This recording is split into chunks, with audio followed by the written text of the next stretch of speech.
Kepolisian daerah Aceh menangkap Wahidin, pria yang merupakan bekas Wakil Ketua Front Pembela Islam atau FPI Aceh Minggu sore kemarin. Pria ini ditangkap setelah video berisi ajakannya untuk melawan penyekatan mudik viral di media sosial.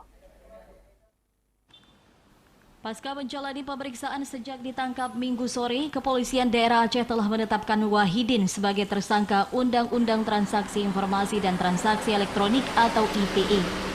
Wahidin yang diselesai menjalani pemeriksaan awal langsung ditahan di Mapolda Aceh.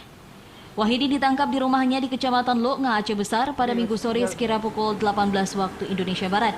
Penangkapan dilakukan personil Subdit 5 Cyber Ditreskrimsus Polda Aceh setelah video Wahidin yang berisi ajakan untuk ramai-ramai menerobos penyekatan mudik viral di media sosial.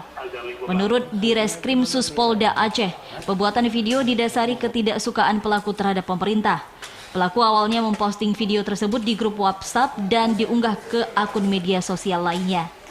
Saudara Wahidin ini tidak sependapat dengan hal tersebut, sehingga mengajak masyarakat untuk penyekatan ini dilawan, kalau perlu ditabrak.